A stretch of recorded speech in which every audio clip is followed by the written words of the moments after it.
Kyle X, hi there. No episode this week, so we wanted to give you a little treat to tide you over. Jordan and I have been thinking about the horrible movie of Grease 2 once again that we watched for our Patreon series, the Grant High School Exchange Program, so we decided that it would be fun for everyone in the entire world if we put that episode right here in the main feed of the regular podcast of the regular boy that we love. So please enjoy our episode on Grease 2.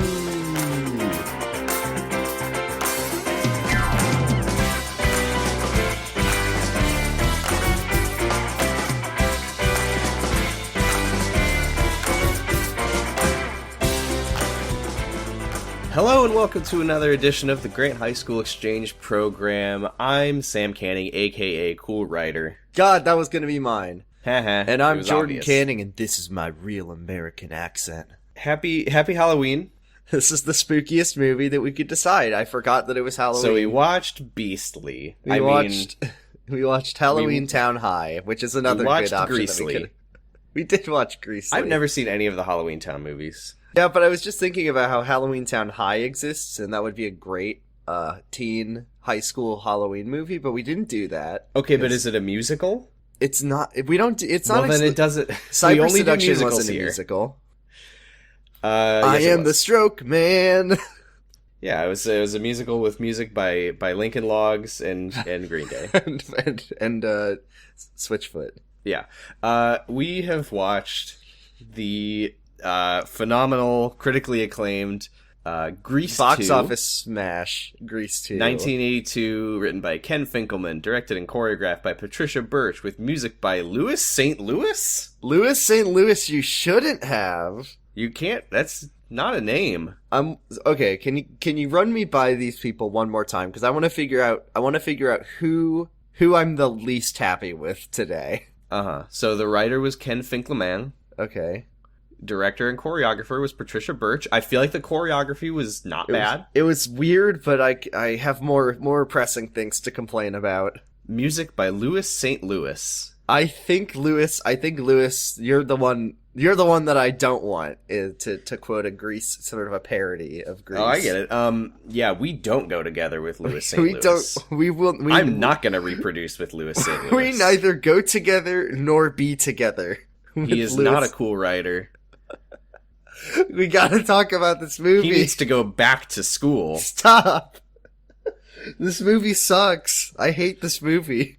I hated this movie mostly because it was 158 million years long. It's so long, and the reason that it's so long is because the songs are all like 6 minutes long. They're really long. It's an hour and 52 minutes, I think. It's 54. I think, no, Okay, the credits add some time. Thanks, Greg.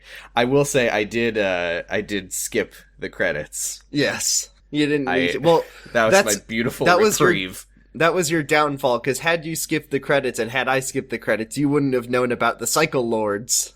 Oh, I actually did from Wikipedia. I had Wikipedia open the whole time because I had never seen Grease 1. You have seen Grease 1, right? I've seen Grease 1. As a basic plot synopsis. It's High School Musical. It's High School Musical. There's a greaser, and he falls in love with a girl named Sandy. Right, it's High School. We watched. You don't have to. You don't. We need to watched High School Musical, but also the greaser is a member of the T-Birds, and then there's a girl group named the Pink Ladies. And let's just talk about this movie.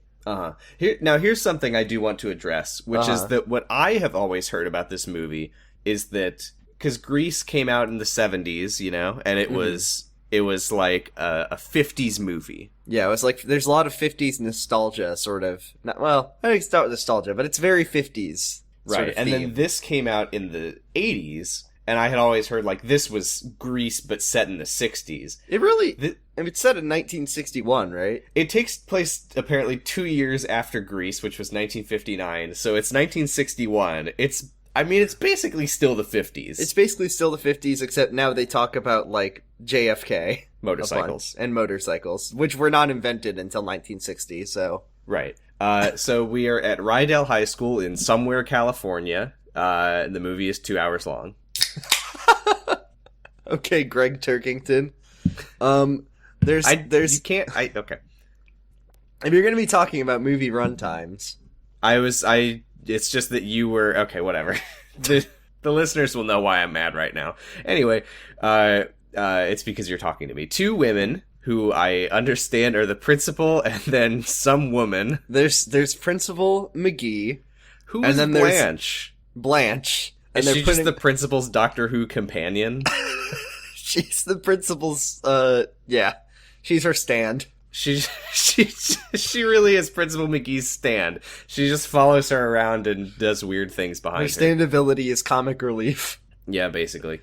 They like raise the funny Rydell High School flag in front of the school, and then there's a loud noise, which I guess is probably a motorcycle or something, and they start freaking out, and then the first song begins, and they funny drop the flag back down on themselves, and then it's the song about how we're back to school, and then there's this song 7 minutes and 45 seconds. This song goes on for 7 minutes and 45 seconds, and it's basically just Doug Walker's version of Another Brick in the Wall. Yeah, it's just another prick in the school. Here's some lyrics. Geometry and history is just a pain. Biology and chemistry. The Board of Education took away my parole. There you go. See, we see the pink ladies squeal around the corner. A fun game for our listeners is guess if that's from the Grease song or if it's from Doug Walker's parody of The Wall by Pink Floyd. Yeah. And there's just whatever. There's a nerd gets owned, and they're singing a song about how they don't want to go back to school. There's the girls pull up and they start smoking. Did you like how when Stephanie I can't remember her last name. Stephanie's the like lead girl played by Michelle Pfeiffer in her first ever this is her role, first. This is her first major motion picture role, and boy is it major. Apparently, I read on Wikipedia that there were several actresses up for the role, most of them big names, but they decided to go with Michelle Pfeiffer. By the way, they thought Stephanie Zanoni. Yeah, Zanoni. Yeah, they thought that she had a unique quality to her, so they went with her over Pat Benatar. Okay. Yeah.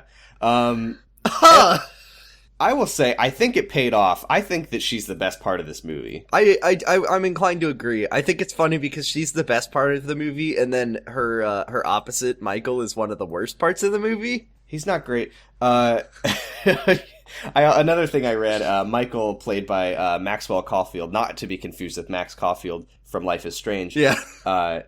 Apparently he was like a big stage actor. And he said that this movie, ruined his career, and it took him 10 years to get over it. That's really sad. The opposite of Michelle Pfeiffer. Yeah, she did great. Did you like how when Michelle Pfeiffer, Stephanie, shows up, and she's like, huh, sorry I'm late, and then she puts on her, badass cool girl sunglasses, and we get, a 5-second shot just looking at her in her sunglasses looking cool. Well, she's so cool. You gotta know that she's cool. Yeah, and then the greasers, who are the T-Birds, pull up, and they have motorcycles, and they have sunglasses. This is a very motorcycle-centric movie. And we get the fun quirk of the T-Birds talking to each other. I hate them. They're the worst. I also don't know their names. I don't know which one is which. There's Johnny, he's the leader. I got that. Johnny's the leader, played by Adrian Zmed. I was able to recognize him. There's Goose, or the Goose is the tall one. Louis? Don't know. And then there's a little boy, and he never gets a name. He's like, I'm the little boy. He had a name on the wiki. There actually was one more. There was? I thought there were 4. You know how the pink ladies had their, middle school mascot character? Yeah, was that not the little boy? No, there was a shorter T-Bird, and then there was the young T-Bird who was riding around in the sidecar when they were on their motorcycles. Ah, you're right. I didn't realize until literally the, final scene of the movie. I thought that was the little one. So did I. But no, it doesn't. Who cares? So just to explain to you what the way that the T-Birds talk is that Johnny will say a line that's very epic and cool, and then they will all agree with him, but then the last one to speak will say something stupid or probably say a word wrong. No, I'm going to agree with that, but when you say one of them will say something stupid... I mean, they're all saying something stupid. And but there's always a punchline where they're like, huh, I'm gonna do a thing. And then they're like, yeah, a thing. Do a thing. Yeah, a thing. Yeah, I'm going to go to my grandma's and house. It's like, oh, that's not the word. Yeah. And then that's the one joke. Yeah, so they get to school and they're like, we're seniors and we have no plans for life. And then one of them says, what are you going to be when you grow up, Johnny? And Johnny says, a burden on society. Oh, Joker Negrelli. Yeah. Miss Mason is here. Right. She's... I do want to point out, by the way, correct me if I'm wrong, there is not a single non-white person in the film. No, not at all. 100% white. This is a 100% white movie. Yep. It's nostalgia, Sam, for the 60s. So Miss Mason, she's the new is she new? I don't know. No, she's, because they're like, wow, Miss Mason, I like your hair. All 300 pounds. They must know her because they're like... Oh, you're right, yeah. Yeah, so Miss Mason shows up and she's like the young, hot teacher.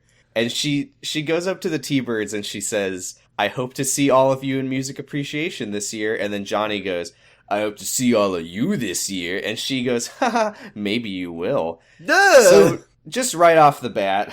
There's a lot of that in this movie. And then they all do the Austin Powers dance for 10 seconds, uninterrupted. Really enjoyed that. A prep named Michael gets off a bus, and some girl named Frenchie, who apparently was one of the pink ladies in the first movie, is here. Frenchie is not here.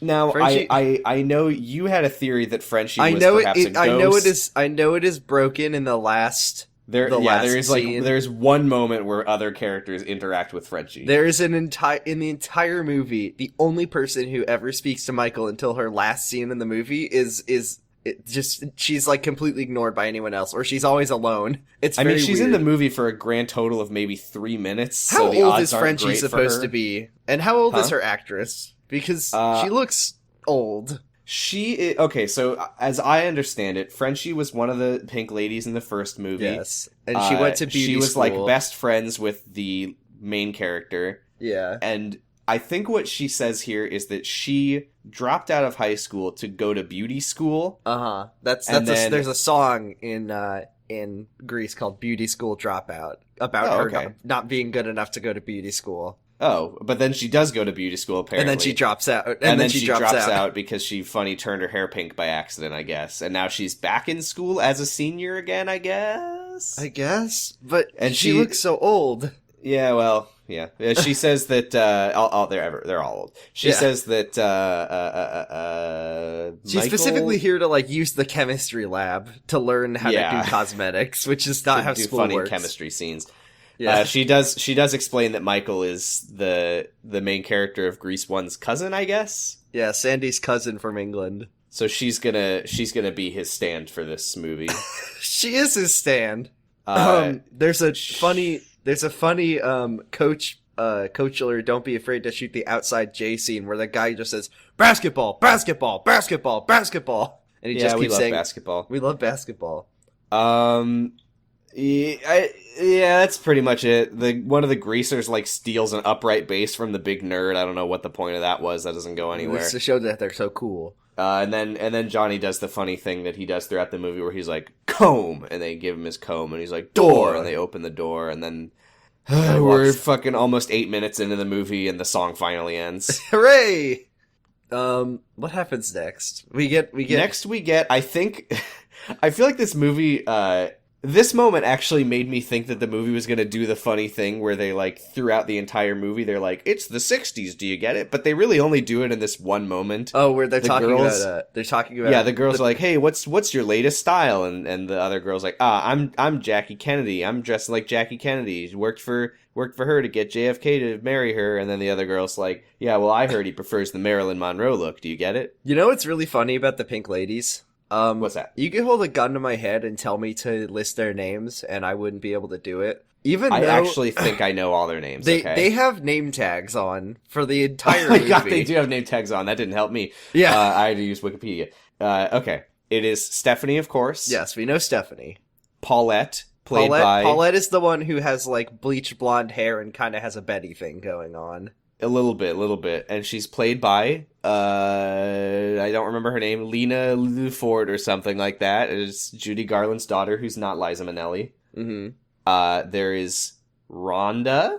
Rhonda is I think Rhonda is the one who like keeps talking about how she wants a nose job and that never goes anywhere. Yeah. Rhonda's the one who has a nose, and then at someone calls it a beak. So, and then I think the other one is Sharon. Is Sharon the one who does the bomb shelter thing? As I recall, Sharon is the other one. The other one. And then there's the mascot whose name is Dolores. All names that would fit in well as Secret Life extras, by the way. Yeah.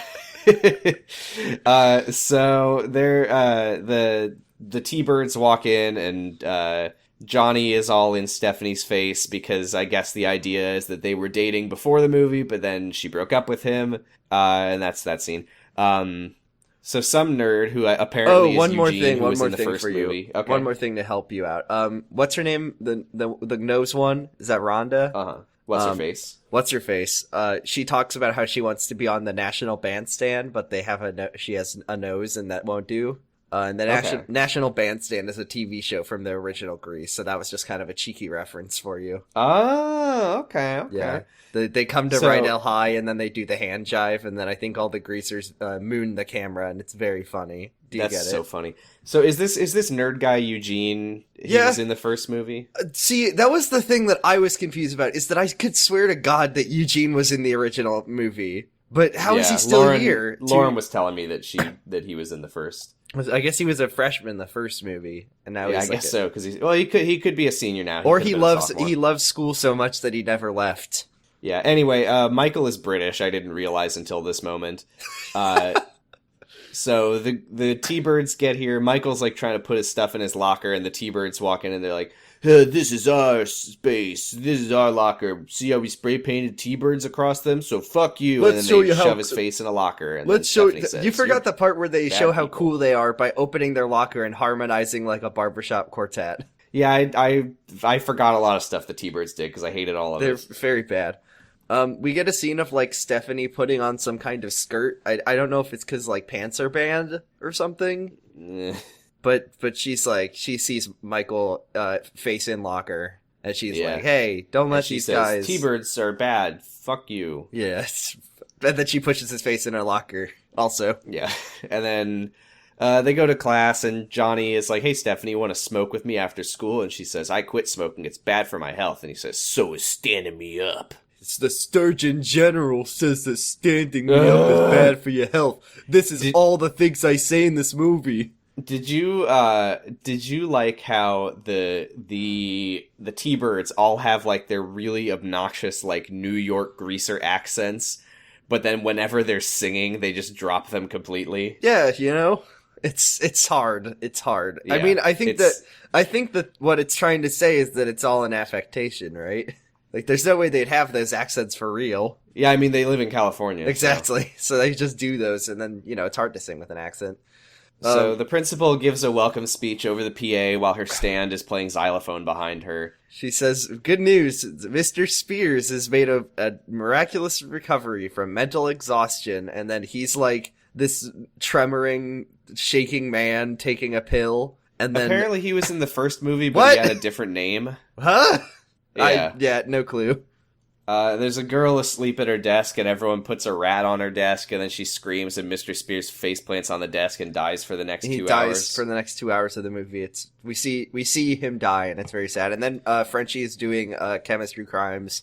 Yeah, she's doing funny chemistry explosions, like from movies and from High School Musical, and the principal says one of the classic lines of a Grease movie, which is, she says a thing that sounds like sex. She says, "If you play an instrument, you should join the band." It's such a weird walk to get to this too, because she's like, she could have just said she could have just said, "If you play an instrument, join the band, jerk off," because she says right. Yeah. What she's saying is like, "And welcome to school, band auditions or whatever.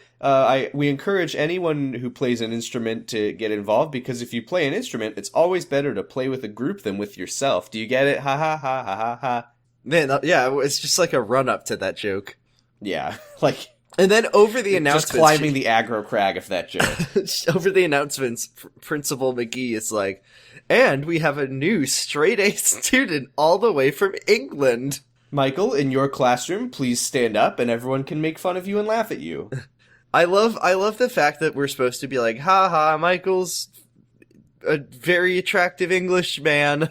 What is, but he gets good grades. What is wrong with Michael? Like, why are we supposed to, why do people? He's a nerd. But he's not a nerd. He's way cooler than a nerd. We see a nerd. He's like British and smart and handsome.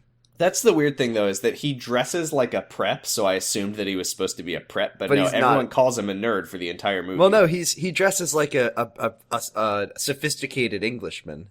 Yeah, well, he's a nerd. And he's a nerd. His name is Michael Carrington, and he's a big loser. He is a big loser. So Michael is running on the track at PE or whatever, and the two twin sister cheerleader characters run up to him, and they say in perfect unison, "Michael, we heard that you play piano. Would you like to play piano at the talent show? Thank you, bye." And then he says, "Guess I'll do that for the rest of the movie." Yeah, and then the pink ladies see the girls, and they yell, "Virgin alert! All male periscopes down," like a penis. Now, this is a question I have for you, Jordan. What's your question? Because the pink ladies yell "Virgin alert" and they're making fun of the virgins. I refuse to believe that any of the characters in this movie fuck. No, none of them have fucked. They're all the T-Birds have the most intense virgin energy I've ever seen in my life. They sing a song about how they're gonna go to the places where they're gonna get laid, and the places are like the grocery store, and then they go to like the diner.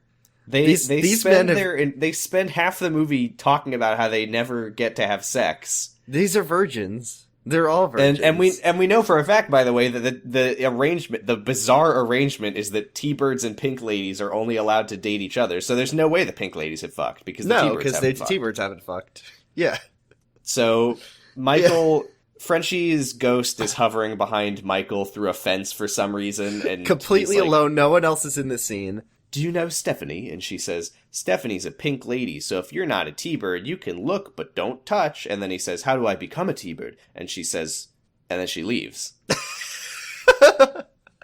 we get a 1960s Coachella scene where he's like, "You got a football and you got a..." This is like a classic gag where like they're doing that like football. What is it, though? Well, here's what so they've got, like, the football pushing things. I think those Is that a thing? Yeah, it's like, you get, like, these, I mean, I've seen it on TV, where it's like a big metal contraption. And then it's like the football players, like, push it. He's yelling at them to push it. Yeah, that you, like, push it like it's another football player. Like, they got little, like, body shapes on it. And then he's like, push and rip and tear the flesh and kill and murder. And then I can buy the football pushing contraption being real. Why is he riding it? Can you explain to me the football open grave? Oh, well, that's where they bury the other team when they win. Why is there a fucking giant hole in the end zone? It's like in the football field. There's a giant ditch for the funny coach to fall into. Why is it? Yeah. So he's like, push harder. You're not pushing hard enough. And then they're like, all right. And then they push it more. And then he falls into the ditch and he goes, whoa. And it's like, you said push. Like, why is there a big hole in the football field? It's like a gigantic ditch for installing like a huge sewer pipe or something. Anyways, that's when the Cycle Lords are here. The Cycle Lords. A bunch of guys on motorcycles just drive in to the fucking track, like on the track. These are not... I refuse to believe that, because like the T-Birds are all high schoolers. These are not high schoolers. No, these are just enemy adult bikers. These are adult men led by Balmuto, who looks like he's out of like a Mad Max movie. The evil bikers challenge them to bike combat, but Johnny's like, "Oh, we would love to beat the shit out of you, but we're bowling tonight." His voice cracked because he's a little boy. Yeah, and then they're gonna go bowling. They're gonna go bowling, and this is something. Yeah, can I tell you? They're at the bowling alley. The T-Birds and the pink ladies. This is the first thing. The T-Birds are like comically bad at bowling. Well, it's really funny because no one can bowl in this movie because everyone is running halfway down the lane to get. Yeah, and even the nuns. The nuns are here. Why are there nuns here? It doesn't come up. I even asked Lauren, who has seen the first movie, and she was like, "Oh, I have no idea." I was also fucking expecting this to be like Nathan for You, Daddy's watching. Daddy, come here now. Save my life. You made a vow. Yeah, that's Nathan Fielder takes off his habit. No, because it would have to be a burqa, because then you can't see his face. Right. So, by the way, this is a little thing. It never occurred to me that there was an era in human history where you had to keep your own score while bowling. What a thing. That is kind of wild. Yeah. I haven't been bowling in a dog's age. I liked bowling until they stopped letting me use the bumpers. Yeah, that's where, and then bad. I couldn't get the ball down the lane, and I said, Sometimes I think now about, I call like, it bowling ball. boring is what I call it. Yeah. Boring. I'm Guy Fieri. It's boring. Paulette. So, like, Paulette and Johnny are now, like, a thing, I guess, and that goes on for the rest of the movie, sort of. But this sucks. This sucks for me. This is where we meet Dolores, by the way, who I guess is the middle school, like, Pink Lady's intern, and we meet her in the strangest way, which is that she goes up to Paulette and she's like, this bra is killing me, and Paulette says, "You wish." Yeah, I don't know what that means. Does it mean that she's not really wearing a bra? Is she pretending to be wearing a bra? The first line I understand, and then the second one, the "you wish" is what has right. I don't know what that means. So Paulette is not. The funny thing is, Johnny's like, "Hey, are you going to put your fingers in the holes?" And then she says, "I don't want to break my nails." And then the T-Birds say, "Hey, are you going to fuck her?" And Johnny says, "Yeah. Let's just say I'm giving her therapy for her disease, nymphoid mania." You're never going to fuck Johnny. You're going to be 30 years old and you want to fuck. And then there's a funny scene where she bowls, where she, like, bends over and wiggles her ass at the camera. Yeah, she bends over, like, on her knees with the bowling ball like a 6-year-old, but then she starts, like, shaking her ass at the camera. And then she, like, pushes it and then gets a perfect strike. Yeah, funny strike. And then someone says, "What's the final score?" Dolores. And then I think one of the greasers says, "That happens tonight." Yeah, the final score is when I fuck Paulette! It's never gonna happen. So then we get a song called "Let's Score" that also goes on for, before we get a song, like, everyone starts yelling, minutes. "Shoot the ball." It's just shoot the ball, shoot the ball, shoot the ball, shoot the ball. You ever shoot the ball? I shoot the outside J, actually. Let's bowl. So the song is they're gonna score tonight. Do you get it? But it's also about bowling. And it's just like basically just imagine a bunch of fake teens just sort of running out onto slippery bowling lanes and doing spins and, like, throwing bowling balls around. And then there's a lyric, by the way, from Paulette, which is, "Hey, Johnny, Johnny, go for that strike, and I just might be your baby tonight." God, Paulette, those cannot be the terms and conditions on this. There are some bad terms and conditions.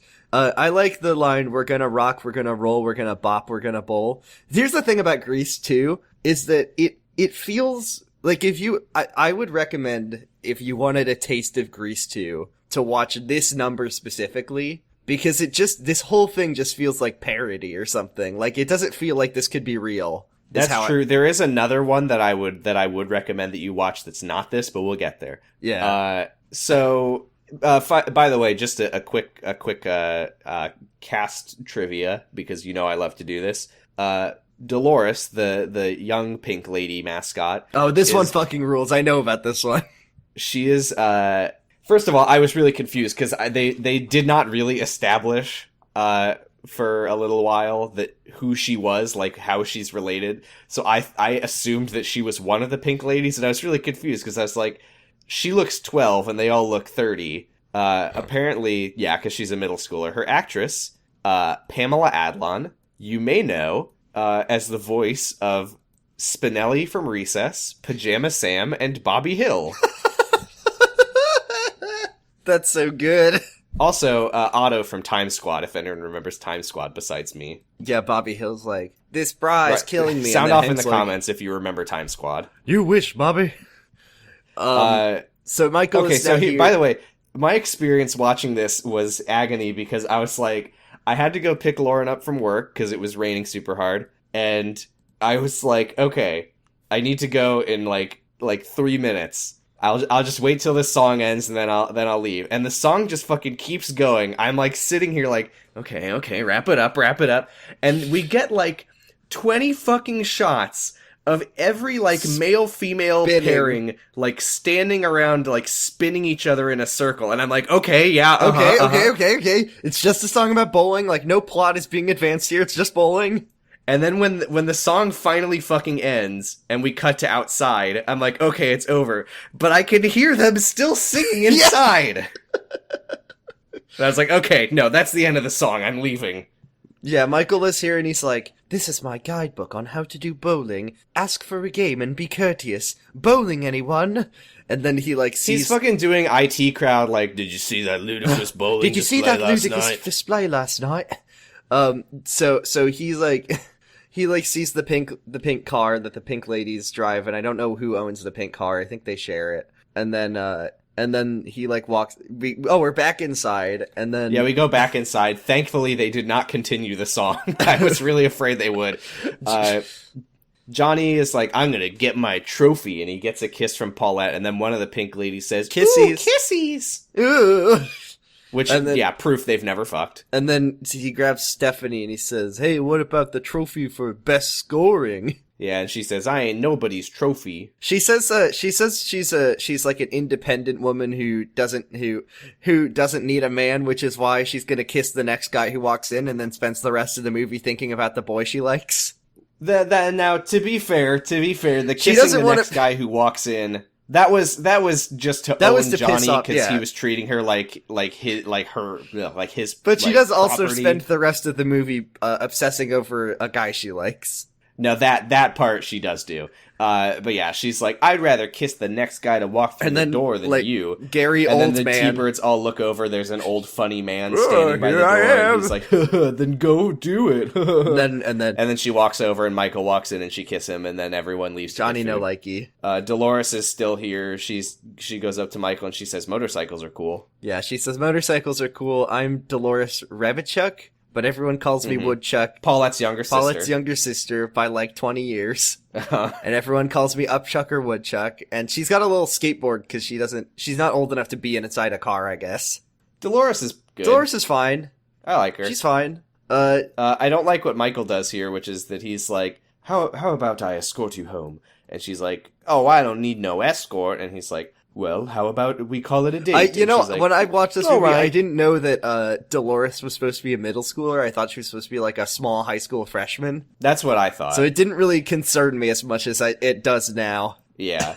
So the pink ladies arrive at school the next morning. By the way, there are a lot of really weird, abrupt cuts in this movie where it feels like they just don't end a scene and they just like, we gotta go. We gotta fit more 8-minute musical numbers in. The final cut of the movie being the greatest of these. Yeah.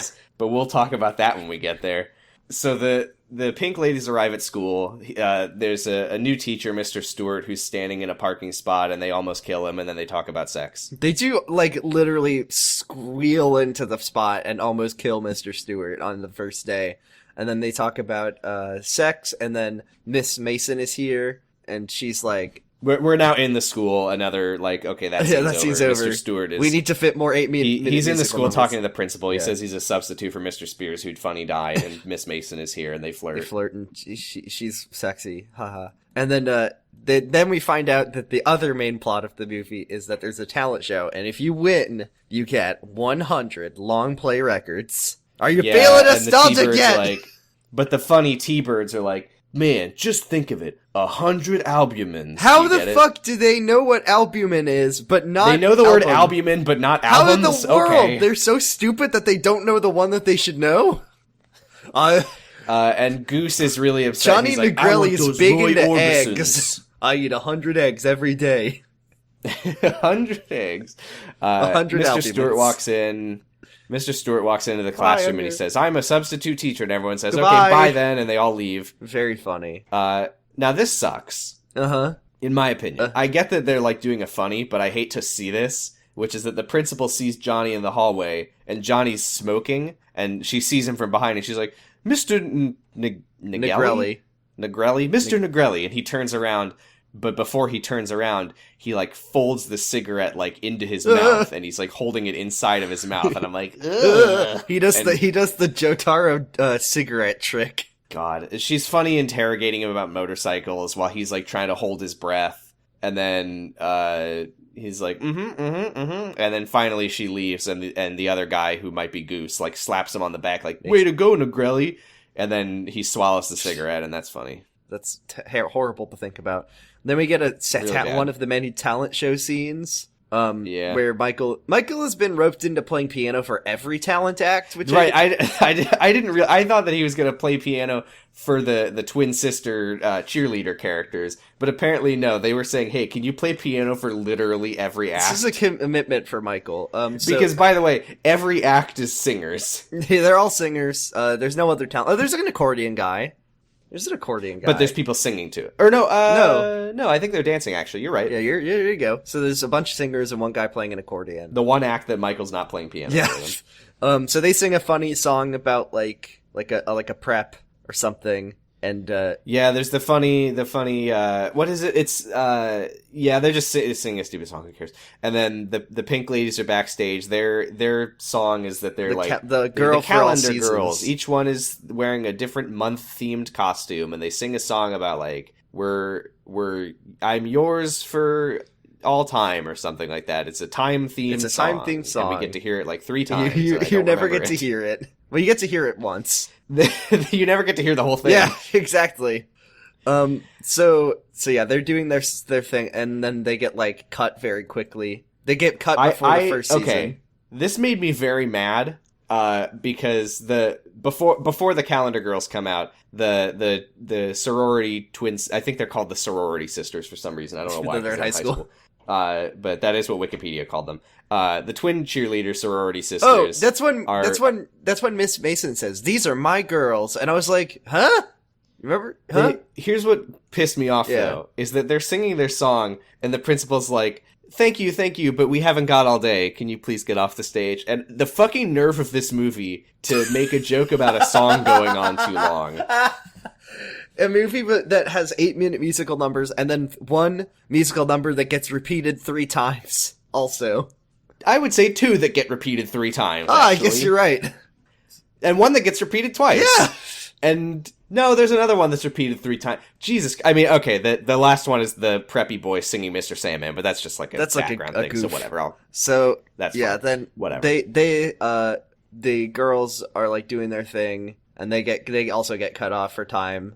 Very funny. Oh, before they actually don't sing their they don't audition in this. No, did they not? They just do the. No, they're practicing backstage. Oh, that's right, and they talk about their ahs.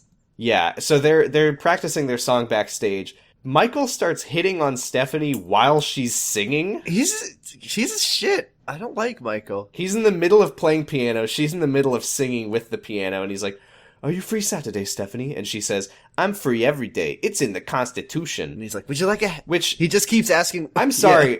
I'm sorry. Like, she's being so snotty about this. How can you fucking expect him to know that? He's British. He's never read the Constitution. He's read the Constitution. He's smart. He's a nerd. The hell he has.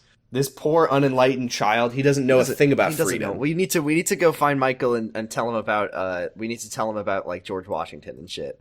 It's written down all for to see. All to read. It's the U.S. Constitution. It's all you need. All you need. She's Michael. He keeps asking Stephanie out. She's not interested. So she's like, "Look, you don't get it. Let me explain to you the type of guy that I'm interested in." For 10 minutes. So she starts singing to him the song "Cool Rider." I love this song is like Markov chains also. I love, what is your favorite line in this song? Because mine is, "Just give me a black motorcycle with a man growing out of the seat." It really is. She wants to fuck a motorcycle. She wants to fuck a motorcycle that has a man sort of near it. Yeah, I think the funniest thing about this song is that she starts out singing to him about the kind of guy she wants. She just sort of leaves. And then like a minute into the song, she finishes the first verse, and then she leaves the room and goes to a different room, and she picks up the next verse. She's like, "Yeah, it's true. I want a cool rider." And she keeps singing to herself now. And then after the second verse, because we need a third, because the songs are all forever. One thing you gotta know is that this song advances the plot. We learned in the first verse that she wants to fuck a cool guy who has a motorcycle. And then in the second verse, we learned that she wants to actually fuck a cool guy who's growing out of a motorcycle. And then in the third verse, she just sort of reiterates that a little more. Yeah, but the thing that's so funny is she goes from singing to him to tell him what kind of guy she likes, to singing to herself.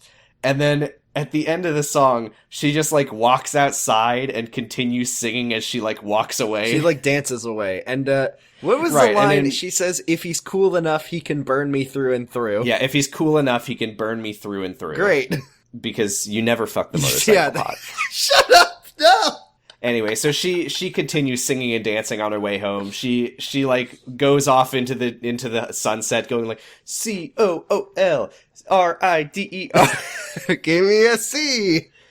And I will say, for what it's worth, this is both my favorite song and favorite scene in the movie. It's alright. It's shorter than most of the other songs. It's shorter than most. It's pretty fun. I enjoy. I think that, like I said, Michelle Pfeiffer, best part of the movie. She's given it her all. The lyrics are just so bad. It's pretty funny. The lyrics are horrible, but it's pretty funny to watch her just like leave the building and continue to sing to herself. Yeah. Goodbye, They say Michael. she's still singing to this day. Yeah, that's what happened to Frenchie. She got caught up in a musical number and just sang her way into the middle of the street. Oh no. So one of the T-Birds goes up to Michael and says, "Hey, I got an essay on the fall of Rome, but I didn't even know they were in trouble. Gotta get those albumins." And Michael ignores him and decides to transform into a motorcycle. Turbo Teen. He's like, "Wait a minute. You're offering me money to write you an essay? With that money, I could turn into a motorcycle. I need these monies to buy nutrients." Yeah, so Michael decides that he's going to write essays for apparently all of the Every T-Birds single for one. motorcycle See, money. I think we get this sort of montage dealy where like he starts with one of them, the goose. I think it's the goose, and then Doesn't matter. as the montage sort of proceeds, he gets more and more assignments from different ones, and then they. Or is this later? Am I thinking of this? Is this later? No, you're right. But the way that this happens is very weird. First of all, I do want to say, I feel like it's a little weird the way that I feel like in most movies, the storyline of like the nerd character who's very smart and like just a really nice guy who's like a very good man, starts writing essays for money for the bad guys. Usually you would think that would have, like, consequences, like it would blow up in his face, he'd get in trouble, but the character arc of Michael is just that he gets really cool and everybody likes him and then he wins. That's kind of what happens in Grease 1. Sandy just decides to become a greaser and then she wins. Wait, Stephanie, I mean, Sandy. No, you said Sandy. You did say Sandy. Yeah. That's how the movie You're ends. Good. She just shows up wearing all leather and smoking, and then the problem is solved because Danny doesn't need to change for her anymore. Yeah, because she changed for him and everyone it's wins. Good. So actually, that this night, is kind Michael of a is writing feminist the movie essay in a because nuclear fallout shelter. This is a feminist movie because the guy is changing for the girl, if you think about it. Oh, that's so true. So that night, Michael writes the essay in a nuclear fallout shelter. Yeah, it's topical. Don't know why. Yeah, I guess it's topical. The guy comes and picks it up and gives him the money, and he calls it he's like, a nucleoid shelter. This would be a great place for activities with student bodies, if you know what I'm saying. That they substitute the normal words for the words that are like science words. Yeah, and then that scene ends. But this is the very weird thing, it's a montage of him writing essays and getting money from the T-Birds. But it's a very slow montage to the point that I didn't realize it was a montage until like 3/4 of the way through. Like eventually, I was like, "Oh, we're just gonna get a scene of him writing an essay for each team." Oh, yeah. And then like Johnny, he's even writing a paper for Johnny. And then every time he says like, "Don't tell anyone about this arrangement."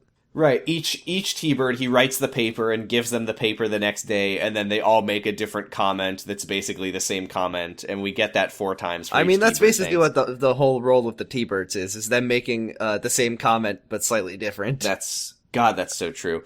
So we go to a biology classroom, and Mr. Stewart is drawing a funny vagina on the board, so that's a bad start. This is not great. So they're in sex ed class. I guess that the students... Did you like... The beginning of this scene is Mr. Stewart is like, Gagrelli or whatever, do you know when a woman is the most fertile? And then after he asks the question, we get like a very weird 3-second extreme close-up zoom on his face before we Where he like takes off his T-Birds. glasses or something and he like wipes them off. Yeah, like all it was missing was like, when is a woman the most fertile? I mean, there should be a boing sound going on for. Right. You know what? There is a boing sound. There is in the song. Holy shit! So all the T-Birds are funny. Like they each go like, funny night? sex answer. You should ask the other T-Bird. Johnny's reading a Playboy, and they're all making sex jokes. And Miss Mason is here now because I guess she doesn't teach a class. Yeah. Well, she's here for funny sexual jokes. Yeah, Mr. Mason starts singing about... Or, sorry, not Mr. Mason. Mr. Stewart starts singing about how flowers fuck, and he's singing about flowers, but he's using fuck words, and it's very He uses funny. the word chloriferous orgy? Yeah, Something like that. What is this song called? Is this song called Reproduction?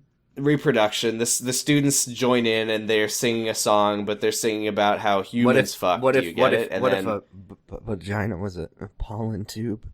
And then Mr. Stewart starts, he's like, but it gets even more interesting when we talk about animal reproduction. And then, I don't know why I'm doing I'm Michael now. I'm accent for teaching him. this school because I'm so smart.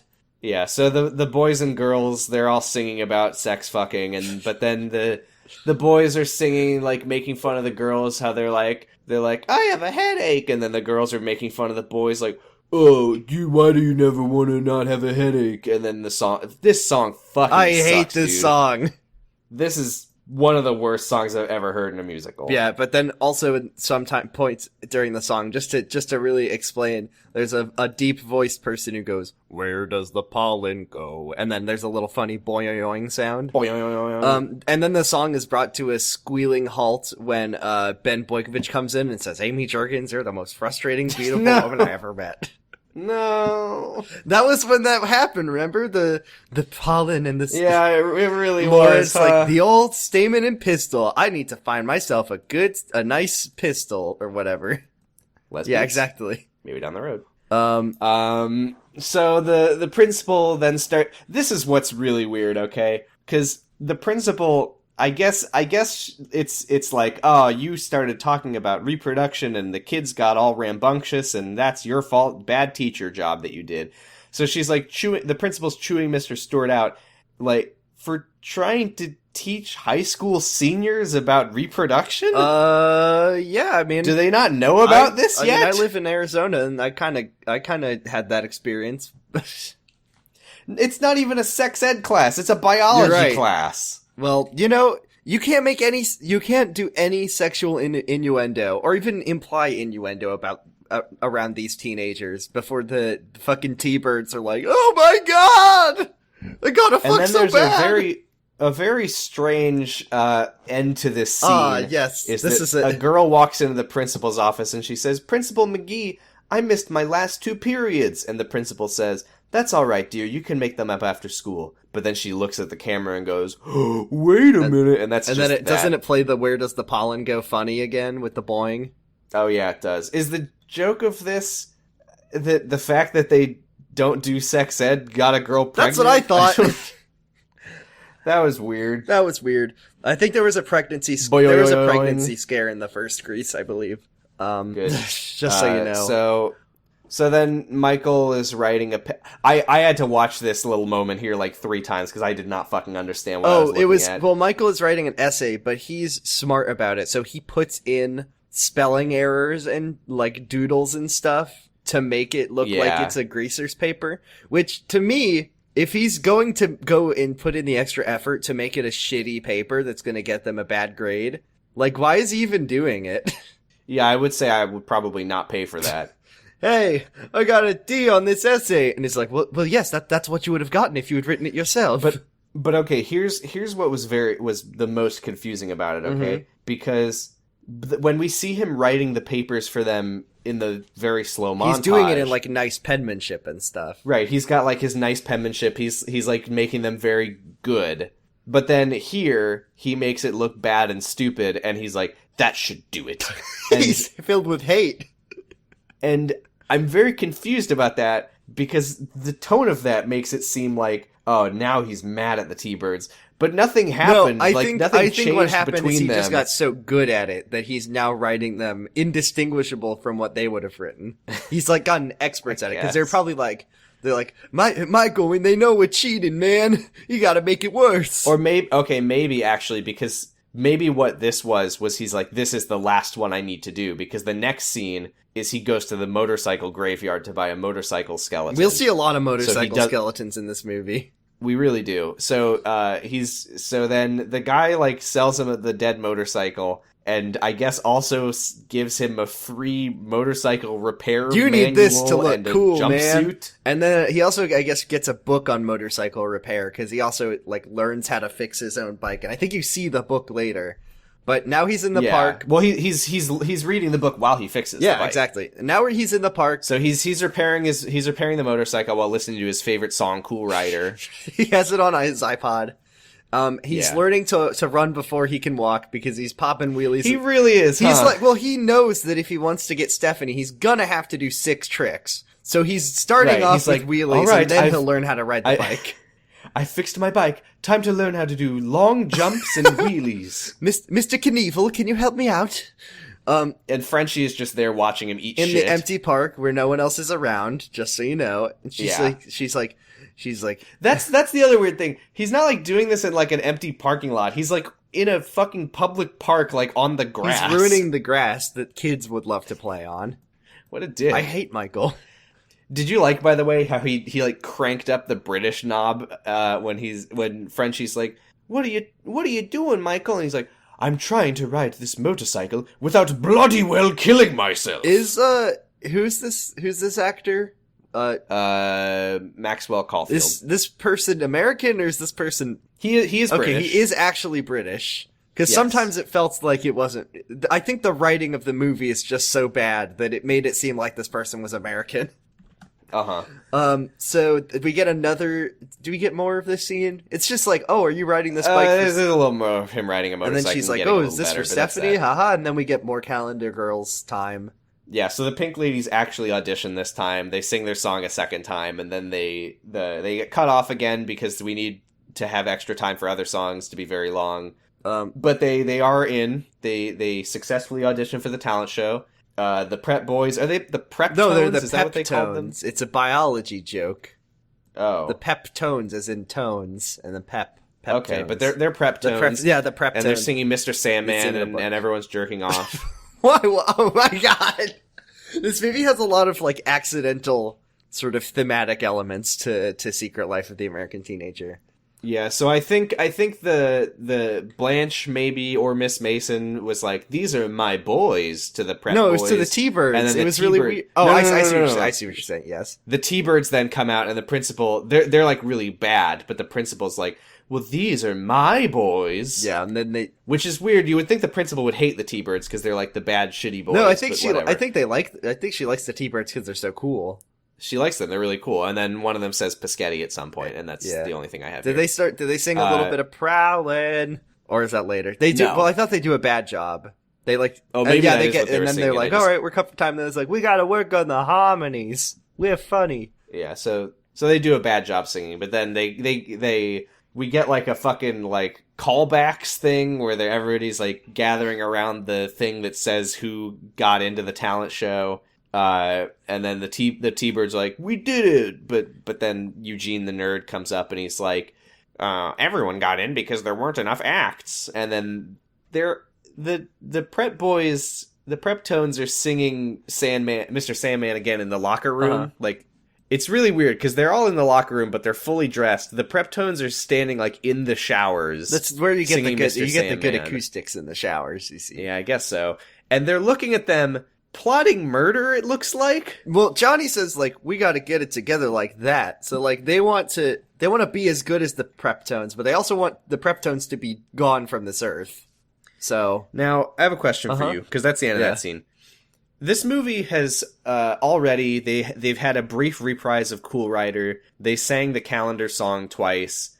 When they then cut back to the bowling alley, did you die?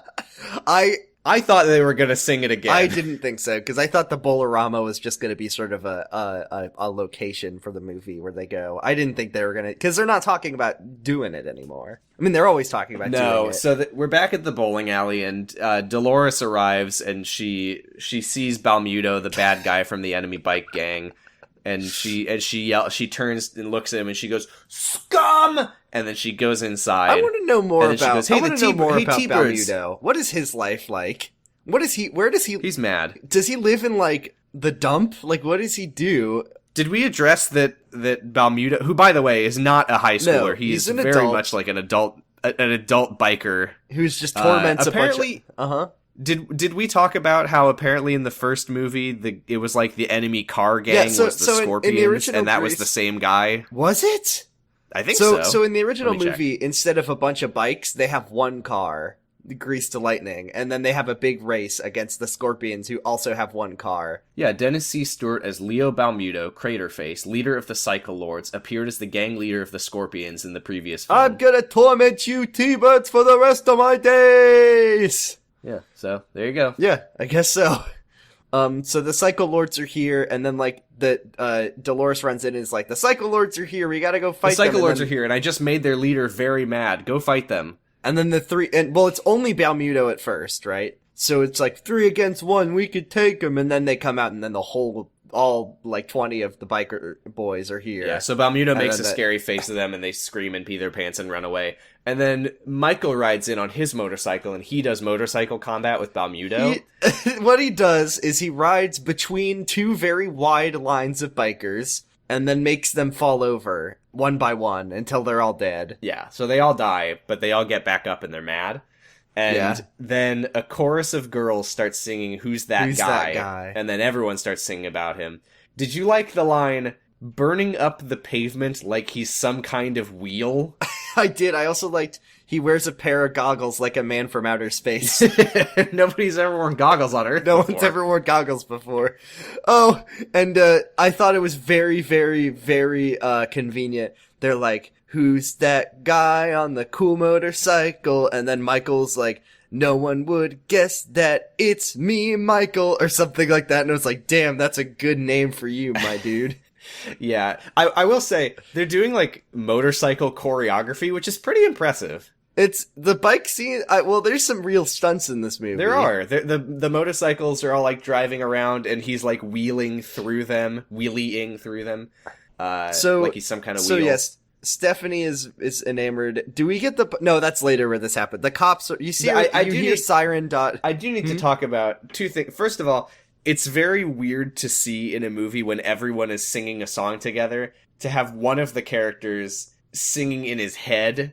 Yeah. So they're like, so there's rhymes that don't get finished. On the motorcycle, and then he's singing in his head, so there's just like no response. But by the way, Maxwell Caulfield, he cannot hit those high notes. He can't hit. He's not a very good singer, honestly. He is really not. Sorry, Michael. Sorry, Maxwell. But yeah, so Michael is just singing in his head about how cool he is, which is the least cool thing I've ever seen.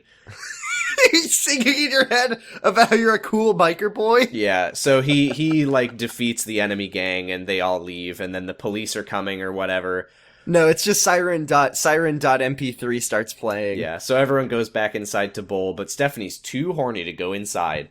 So wow, it's like the guy I sang about the other day. Yeah, so Michael drives off, and the pink So the pink ladies then confront her, and she's like, you can't be horny for that guy, he's not a T-Bird. The pink ladies are required to be T-Bird chicks. And she's like, I'm tired of being someone's chick. I want to be that guy's chick. I want to be that guy's chick. I'm tired of being someone's chick, except for him. I want to be his chick. Yeah, so she's like, cool. Here, I'm unquitting smoking. Can you light my cigarette? And she holds out her cigarette, and she lights it and on Paulette's lighter, or so she thinks. She looks actually up, and Who's That Guy starts playing again.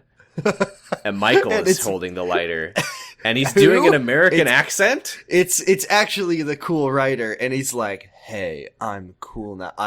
I'm not British. You thought that book that I was reading from was a motorcycle repair guide. It was actually all part of my plan. Step 1, buy a bike. Step 2, learn wheelies. Step 3, learn an American accent."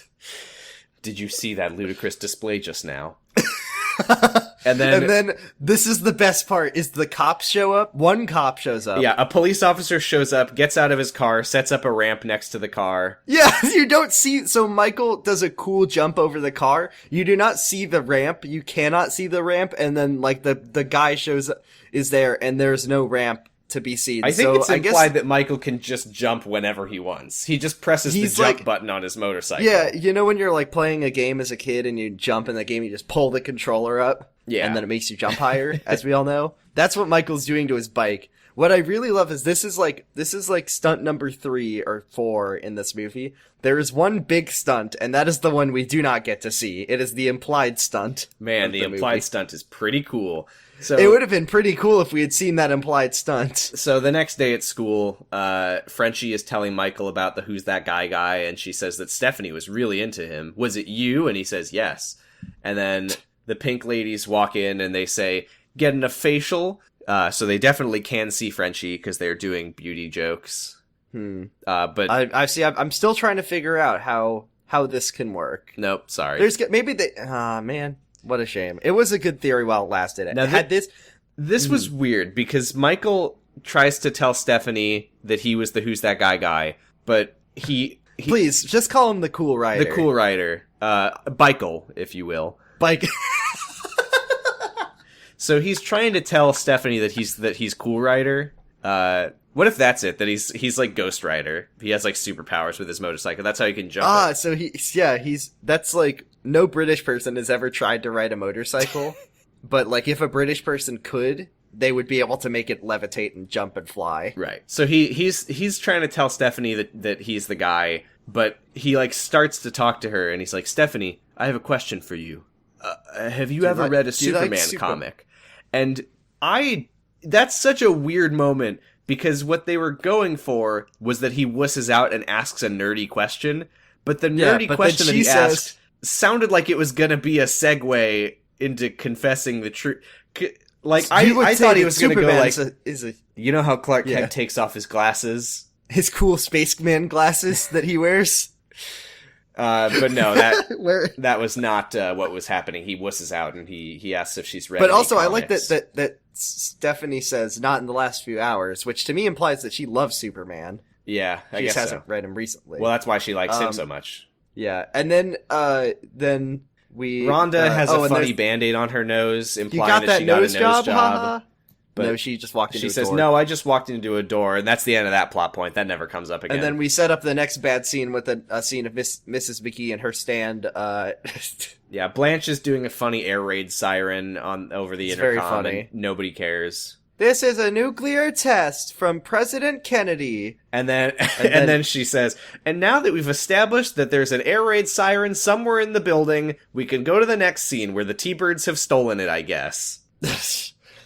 So yeah, this is a bad scene. Oh, this is very bad. This is horrible. So Lewis is Lewis the T-Bird is going to try to trick one of the pink ladies to get in the bomb shelter with him and make her think that the world is ending in a nuclear apocalypse, so she'll have sex with him. Yeah, they're in the fallout shelter, which I guess is Michael's cousin's I thought there's property. Also a fallout shelter. No, I think there's fallout shelter on school properties because you see the sign. Oh, that says fallout shelter. So what you're telling me is that Michael decided that his place to write essays for money was on school grounds. No, it was. I actually think you're right because I think Lewis was the one he was writing essays for because they were like, "Wow, this is a good place for student body activities." Yeah. Remember? So I think they are at Michael's house, I guess. Yeah, so they're just using his sex shelter. And so he goes in and he closes the door and then the T-Birds sneak outside with what is an extremely loud air raid siren that would wake up the whole neighborhood and make them all think that there's a Russian bomb.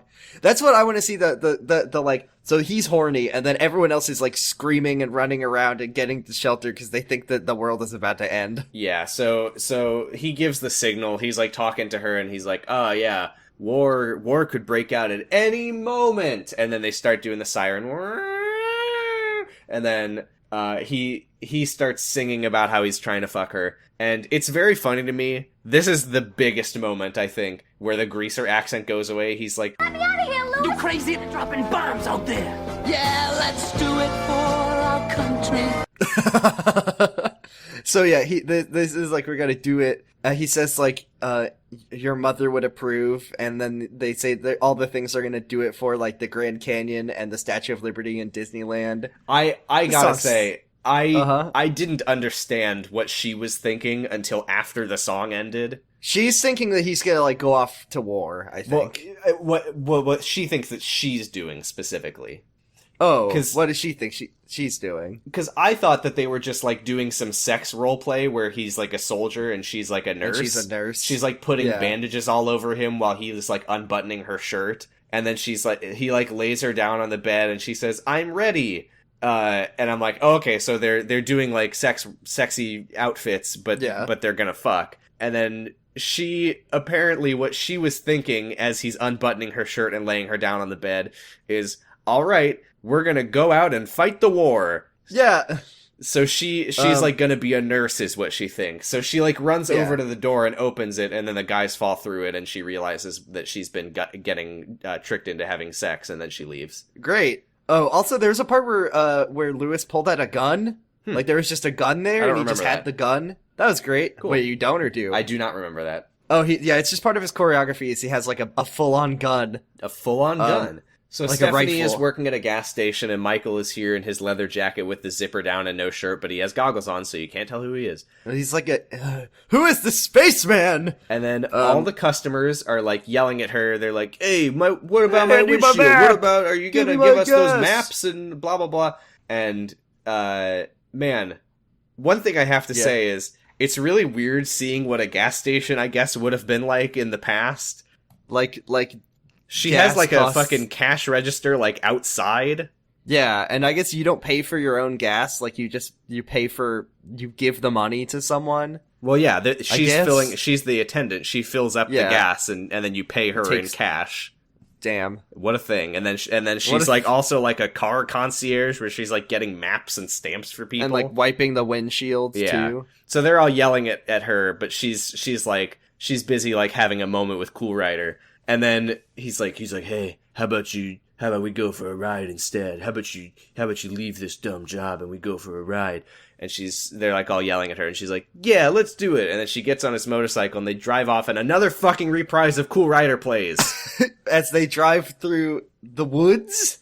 They're like on the fucking highway, and she's like straddling him face to face while he's driving. That's so dangerous. Jesus. She's not wearing a helmet either, I don't think. Yeah, and then we get a moment where they're like on the cliff or something and kissing. Yeah, it's like sunset and they're like kissing, and then the Cool Rider continues to play over it, and then they drive back. He drops her off at the gas station. It's like nighttime now.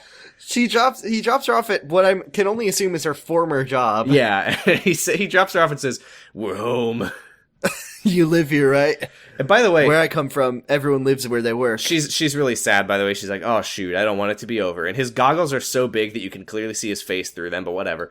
And this is what's really weird to me about their little thing, because it's like a weirdly like emotional, intimate moment. Like she's like nuzzling him, and he's like kissing the top of her head. Like, did they like get to know each other? They don't. They haven't like spoken. Who are you? I'm the Cool Rider. Tell me about yourself. I was born on the back of this hog, and that's where I plan to die. I sprouted out of it. I cannot physically get off this motorcycle because I'm growing out of the top of it. It's very weird. She's like hugging him and like being sad. They're like it's like they've been together for so long. They went on a bike ride and then did kissing. I mean, you know what? There's no real like sense of timing in this movie. For all we know, they were out for like 2 hours. Sorry, I didn't mean to say 2 hours. I meant to say 2 weeks. Yeah, I was gonna say only that. It seemed like 2 hours because they left during the day and got back at night. The T-Birds are now here. Sorry, I got distracted because I thought I heard the front door opening, and I thought I was gonna get murdered by the Cool Rider, by Balmudo. No, by Lauren coming home. Oh no. So then the T-Birds roll up. They have their little boy in his sidecar. Yeah, and then Cool Rider tells Stephanie that he'll see her on Friday. Oh yeah, he was about to take off his goggles, by the way, to show her who he is. Oh yeah. Then they show up and they're like, "You're stealing one of our pink ladies," and he's like, "I'll see you at the talent show," and he drives off. And Johnny's like, "Who was the creep on the bike?" And Paulette is Paulette's like really Oh, but upset with him. wait. Stephanie's like, talent show? How did he know about the talent show? So Paulette's very unhappy with Johnny, that Johnny is like so upset about... Yeah, clearly so hung up on Stephanie, and the other pink ladies are also mad on her behalf. And the girls all go into the gas station to just hang out in the gas station, I guess. The gas station that looks closed. Wait a minute, is this her house? No, it can't be. It's a gas station. It seems like a gas station. It seems like they're just hanging out in a gas station. I guess they're just going inside to hang out in a gas station. I don't think Stephanie lives inside of this gas station. Yeah, I mean... I feel like there was a line, though, early in the movie where someone was like, hey, Stephanie, still living at the gas station or something? There's 3 things you can do at a gas station. You can get gas there, you can live there, or you can jerk off to porn on the gas station computer. Oh, boy. What a movie Cyber Seduction was. So all the pink ladies go inside to live at the gas station, and Johnny is like, oh, we don't need this. Was there really a line about Stephanie living in the gas station? I'm probably inception. Someone made some comment about, like, still fixing cars or something. I don't know. Anyway. Okay. Johnny is like, we need to go. I can get us all some guaranteed action. And then they sing a song about how they're going, Prowlin'. And, but, like, this is great because it turns into their talent show number. It's so weird. Like, first of all, great. I always wanted a song about how horny the T-Birds are. Well, what's great is that they're singing a song about how horny they are at the talent show in front of the student body, and there's a line about there's a female butcher. This is not at the talent show. No, it is. No, it's not. No, it's not. Sorry, it's not at the talent show, but it's they're rehearsing for the talent show. Right, and that's what's so weird because they're at the gas station. They start singing. And then, like, a backdrop comes down, and then there's, like, shadowy silhouettes of, like, women at the grocery store, because they are specifically singing about how the guaranteed action is at the grocery store. It's at the grocery and they're singing lines. I don't remember what any of them are, but they're singing all these lines about, like, having sex with women, but they're using, like, food metaphors because it's at the store. I like the line where he says, at the school talent show where they will be performing this number, I think it's Goose says that he wants a girl who's really smart, provided that she's really stacked. Yeah, he says that, and then great. The song ends, and they run behind the curtain and chase around the shadow women, and then the curtain rolls up, and the women are real, and they're chasing the women around. What did you think they were? Oh, I thought they were. I thought they were just puppets. No, I mean, I thought it was just like animated silhouettes. Oh, I guess I didn't think that there would be real shadow women behind it. Well, no. How do you get a shadow woman? Oh, and then we get the worst omen of the movie, where it's the next day. Oh, before it's the next day, I want to talk about how weird this moment was, because they're at the gas station and he's like, I can get us all some guaranteed action. They sing a song that looks like it's just kind of like a stylized thing with the curtain and the shadows behind them. But then the curtain comes up and then they all just start patting each other on the back and they're like, what a great job. They were going to knock them dead at the talent show. And it was a very surreal moment, and I don't understand what was happening. Yeah. So presumably the T-Bird said, I know where we can get some action guaranteed by rehearsing real good at the talent show. So now it's at the next day. Miss Mason is like, Miss Zanoni, I need to talk to you about your terrible essay. She writes a public call-out post for Stephanie. And then we get an announcement over the speaker about the Lani Kaylani racism luau. And I was like, fuck no, absolutely not. That luau was hanging over my head for the rest of the movie. Cause the second they announced the luau, I was like, no. And under no circumstances are you doing a luau scene. Behind the scenes, before I came back to finish the movie, when I picked Lauren up from work and we got dinner, I was just eating my delicious Chipotle bowl with the carne asada at Chipotle for only $100. Oh, yes. And I'm just eating, and I hear my phone vibrate, and I look down, and I see a message from you that says, I hope you like racism. That was when I got to the Lani Kaylani luau scene. So yeah, I when I got to this moment in the movie where the principal's like, there will be a racism luau at the end of the movie, I just had it hanging over my head for the rest of the movie. I'm like, how... Like a guillotine. Yeah, like there was a distinct point, I think, at the talent show where I'm like, okay, the movie's over. How is there a luau next? Well, they have to celebrate the end of the movie with a racism luau. We'll get to it, and we'll get to how racist it is. Yeah, I'm sure it's fine. Stephanie needs help to rewrite her paper, and Michael offers to help at the diner. Yeah, so and to illustrate, by the way, his newfound confidence, he asked her, "Do you want help?" And he starts walking down the stairs, and she's like, "Yeah, all right." And then he does like a headshot at her. He just like looks at the camera and smolders. What? Did you not notice that? No, I know what you're doing. He looks at the camera, then smolders. Yeah. Okay, I thought you were saying that he, like, shoots her in the head like in a video game. No, he, like, does a headshot. Oh, he, like, does, like when Ricky would do that in Secret Life. Yeah. Where he's just, like, makes a handsome face. Right.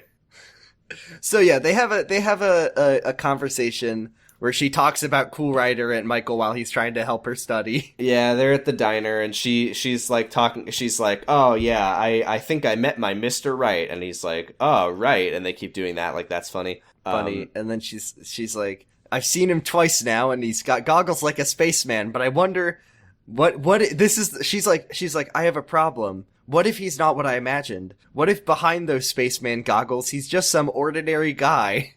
And he says, What if he can get off his motorcycle? He says, "Hey, behind his glasses, Clark Kent is no ordinary guy." Just kidding.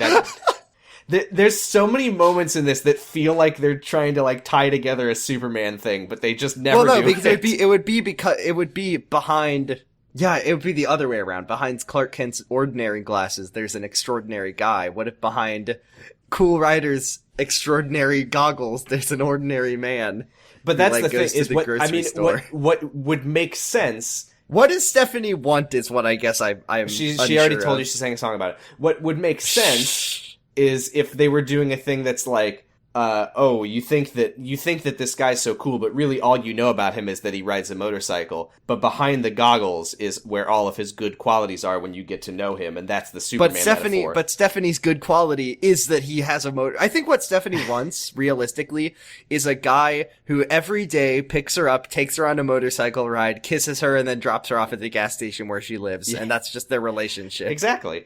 So then she's like, "Okay, we can stop talking about this now. Let's talk about how Hamlet is bad because it's not funny and nobody has ketchup." Yeah, it's just sauce, raw sauce. I really don't understand why she's saying that her issue with Hamlet is that he didn't have any ketchup. I don't understand that either, but you just have to accept it. Roll with the punches, man. Roll with the punches. Fuck Hamlet. There's no ketchup and no jokes. Just sauce, raw sauce. He reads her paper and he's like, "Hamlet went totally nuts when he caught his mother doing it with his uncle."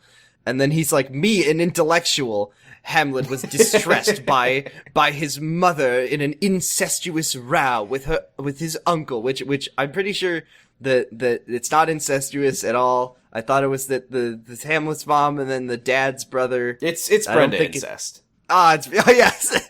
And then Stephanie's like, "Wow, nice. You said incestuous. You're so smart." Wow. She starts applauding him for how smart he is, and he's like, "Oh, I'm not that smart." And she's like, "Hey, I'm gonna compliment who I want." And then he's like, "Whom?" And oh my god, I gotta say, yeah, because they were getting a little flirty there. I feel like when you correct someone saying who instead of whom, that's it. Game over. Game over. You're done. You better ride that motorcycle into the sunset. Yeah, so she friend zones him outside a minute later. She says, "I'm a pink lady, so I can only date the T-Birds." And then he says, to quote Dolores, "The pink lady code stinks." And she doesn't question why he's hanging out with a middle schooler. I do think it's pretty fucked up, though, that she's willing to break the code for bikemen, but not Mikeman.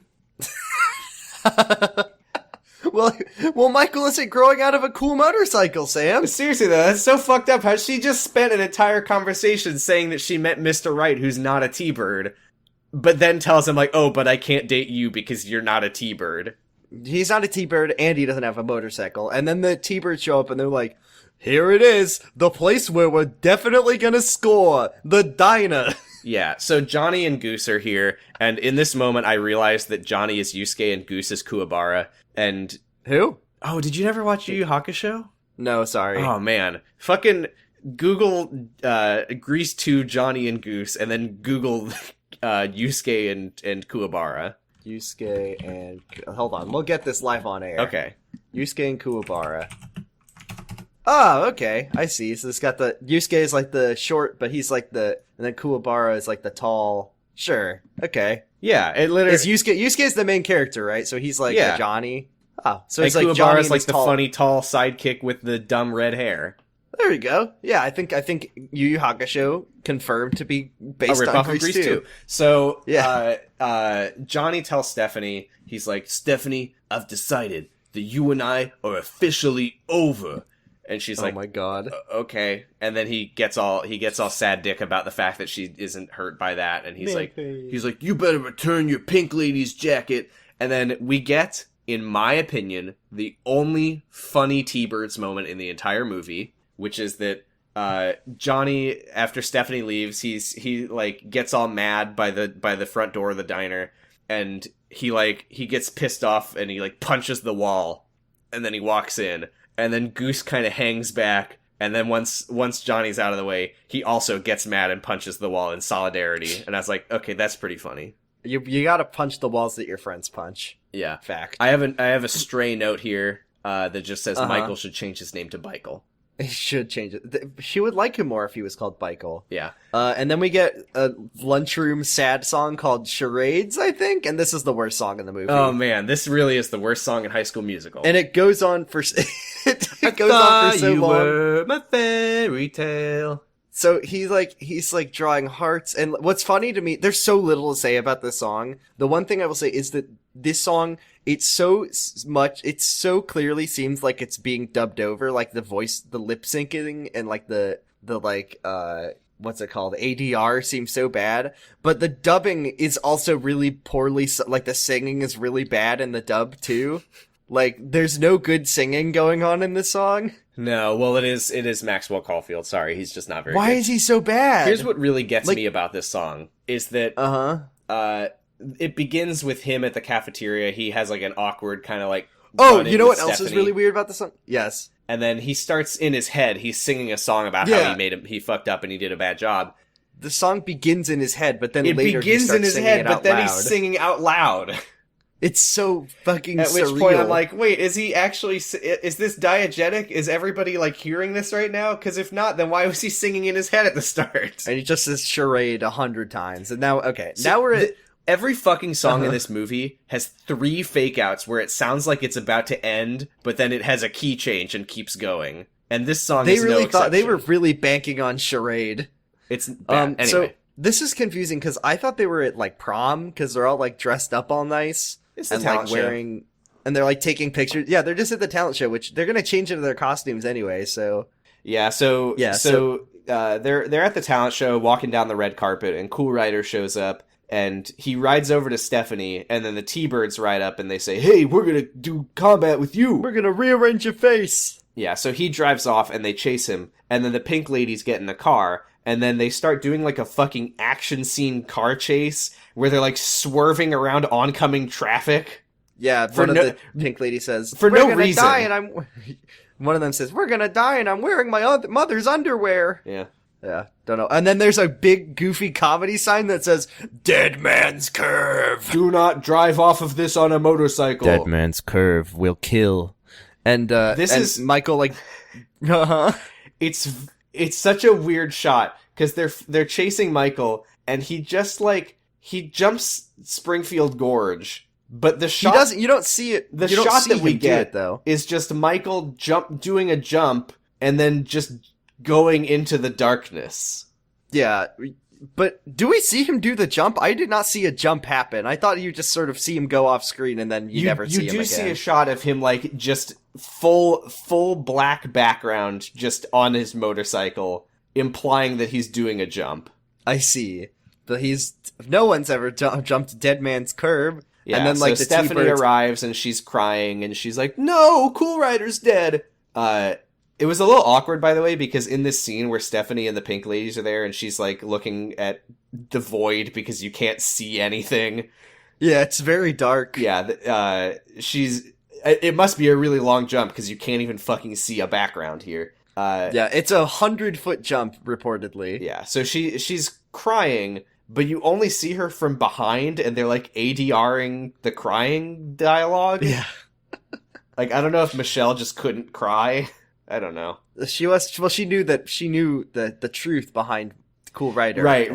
They're like, all right, Michelle, for this scene, you're crying about Michael dying, and she's like, oh, but he didn't. But he didn't. I know die. that he didn't. I mean, we already filmed like the scene where he comes back. So Maxwell's standing right over there. Yeah, like, he's fine. A movie, you're acting. He's fine.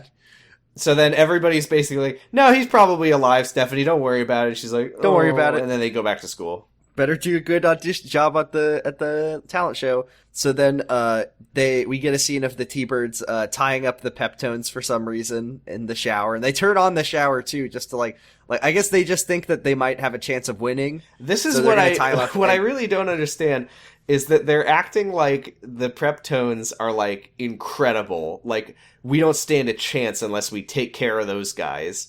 But like, I mean, they're fine. They're not like they're amazing. The main characters. Well, the T-Birds are the main characters, so they have. Well, they're like the ones we know, so they have to be the ones who win. But they do tie up the Peptones and then turn on the shower for some reason, just to like flood them out, drown them, I guess. Yeah, they're waterboarding the Peptones. There's a little moment before that where Johnny is like backstage and he sees Paulette, who in the auditions they were wearing like funny outfits where like one of them was just wearing a box that said tree, but now they're in like the real outfits for the show, and she's wearing her outfit that represents summer, and she's like got her body out, and Johnny's like, oh, your modesty, your private cups, my lady. Dress up for hide those cups. Yeah, so you gotta hide those cups. So then she like starts hitting him with her shoes or something, and she's like, you whatever, the blah blah blah, take it or leave it.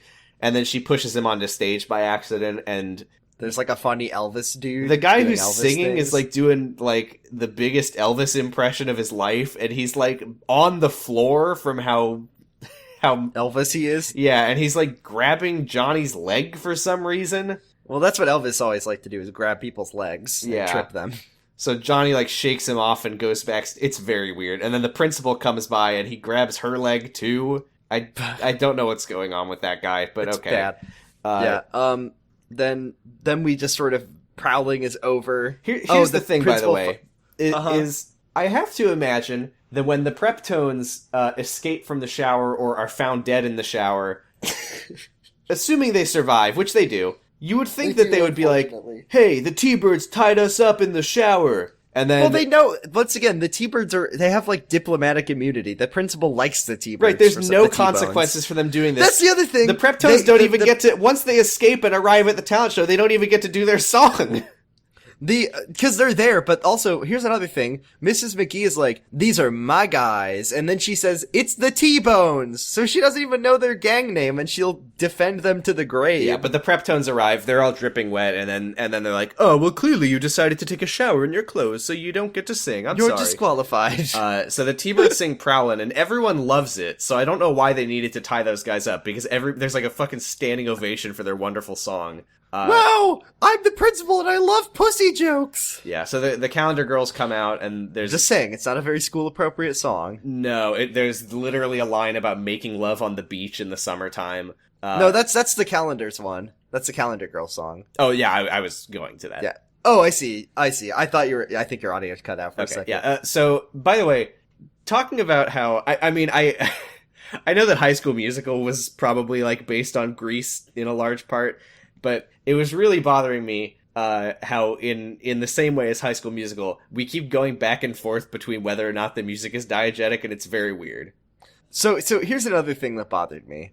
So we get the Girl for All Seasons song where they all come out and they do the different months. Yes, and there's a multiple times in this movie gag about like Eugene is up in the ceiling with his leaves. And there's a box that has like leaves, snow, the falling sand of summer. And then, like, they talk about, like, don't forget the leaves, Eugene! And then you see the song, and the leaves don't fall, and I was very angry at Eugene. Damn it, Eugene. The T-Birds probably murdered him. So they killed him for some reason. So Stephanie comes out for the final verse of the song, the winter part, and the winter part is about how your boyfriend's dead, this so is it what's actually weird, works out really well. They're singing A Girl for All Seasons, And then Stephanie's just standing there like 1,000-yard stare, like she's sad about Bikeman being dead. So I love this part. So she just like collapses on the floor, and everyone's like gathered around her, like, Stephanie, are you okay? And she starts like, she fucking hijacks the calendar song and starts doing a sad solo. You see, and then she's like holding the star, and then the star flies away, and then you see Cool Rider in biker hell. He's in a fucking motorcycle graveyard in hell. He's standing across of a literal. He's standing on top of a literal bike skeleton pile. A pile of motorcycle ghosts. He's wearing a silver jacket and helmet to communicate that he's dead. And he's singing about like, "Don't forget me, remember our love, and keep it alive forever." So she is now on the stage, dissociating and singing one part of a duet about her dead bike boyfriend, and that no one ever met. And then in the middle of the song, they stop singing, and she's like, "Michael, what happened to you?" And he's like, "I'm dead, but I love you. Goodbye. I'll be with you forever. Goodbye." And then they get back to singing, and this is where I had another moment. Okay. Yeah. Because they're singing about "Turn Back the Hands of Time." Yeah. And I'm thinking about the Superman moment. So what if someone just gets on a motorcycle and starts driving really fast counterclockwise around the planet? Stop. But then we cut back to Stephanie, and they're like, "Wow, that dead boyfriend song really sold because this apparently girl for this all was seasons." Another diegetic moment in which Stephanie interrupted their group song to do a sad solo about her dead boyfriend, and everybody's applauding. Whoever's responsible for the music of this number is doing a great job, really just picking up what Stephanie's dropping, just coming in clutch to play her dead boyfriend song about turning back the hands of time. Who's playing the piano now that Michael's dead? Michael's dead. Yeah, that was another thing I was thinking. So this is the very weird thing that happens here is the principal is like, and the winners are Johnny and Stephanie. What happened to the rest of their acts? Why are these group acts if apparently the way that this talent show works is that there's a boys division and a girls division, and one boy wins and one girl wins? And they win, but the groups do win the albumins. And then, but the thing is that I think the movie is like, it wants to have its talent show scene, but it also wants to have the prom scene. So they win the king and queen of Lonnie Kaylani racism luau. They literally say, Johnny and Stephanie win, you are luau king and queen. And then the funny joke is that the T-Birds get all the class. They don't get the Roy Orbisons. Yeah. And now there's a luau. And oh god, this part sucks. There's one good part here, okay? Yeah. Which is that everybody's wearing their funny grass skirts and they're doing their racist dances with their like wooden sticks or whatever. And there is one moment where everybody's like dancing around singing like Rockahula Luau or whatever. And did you like when they rhymed? They rhymed the word luau with the word now. Yeah, it rhymes. Good rhyme. And everybody's dancing, and Stephanie's just there looking miserable. That was pretty funny. Here's what I'm gonna say. So I remember when we were doing, I want to say it was the High School Musical episode, and you were talking about how I think on Family Guy there's a scene where they sing the song "We Go Together" and the words are like "Rama Lama Lama." Bob's Burgers, where they're singing like Rama Lama Lama, Kading-a-da-ding-da-dong, and all these fake words. And this song is that, but what if it was like Ooga Booga Booga, Whamma Lama Bama Dama, Rocka Hula Luau?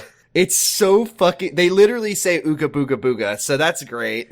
Now, just fucking disgusting. And they're all wearing like, this is cool because it's like daytime, it's light outside when they start singing Rocka Hula Luau. And then at a certain point of the song, we just it becomes nighttime. Yeah, we cut to them like doing Orange Justice around the pool, and they're still singing Rocka Hula Luau, but it's nighttime. Have they been singing for 6 hours? When you're being this racist, time just seems to speed up to make the song end faster. This was the moment, by the way, where I was like, "Damn, every single person in this movie is white, and now they're just doing what they think a luau might be." And then there's a pool of enchantment. And they bring the traditional pool of enchantment.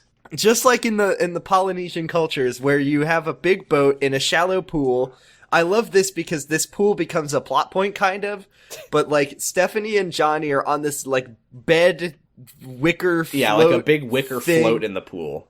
On the pool, and they have oars for emergencies, I guess. Yeah, and Johnny is smoking a cigarette, and Stephanie's like, this thing You'll burn us all! This whole thing could go up in flames. Are you out of your mind? We're in water! It's very weird to be freaking out about a potential fire when they're sitting in a pool, but okay. The pool is so important, and then Stephanie's like, my boyfriend's dead, and they I'm start sad, yelling at each other, and Johnny forgets he has an accent for a minute. Mr. Spears is back, finally. Mr. Spears just fucking stumbles up to the pool just so that he can collapse and die in it. And float face down in the pool. Yeah, Mr. Spears is fully dead. The Psycho Lords show up at the racist luau, which is I know we don't do cool teen moments, but this is my cool teen moment, is that the Psycho Lords They're here to destroy the luau. They say no to racism, and they're here to destroy literally it. Driving through like stalls and shit and like causing mayhem. The T-Birds are trying to throw like pies at them. Yeah, just man, if only a cool writer was here. And this is my favorite part, is where a cool they're writer in like is here. No, not that. It's that they're in the pool of enchantment. It's like this shallow ass pool that you could walk in. Uh-huh. And Johnny's like, we gotta get out of here. Stephanie, help me row! Help me row! And she's like not helping him, right, and he's like yelling at her with the oars, and it's like, why you just get out? It's an emergency. Yeah, why? I feel like I don't know. I feel like they're probably safest in the pool while there's motorcycles driving around outside. That too, but does Johnny just not want to get his clothes wet? I guess. I don't know. Get into the 20 feet deep pool of acid! Why is there even a pool here if apparently no one was dressed to swim? No, it's for them to float on. It's to trap Johnny and Stephanie on a boat so they have to be together. This is the Mr. Spears commemorative death pool.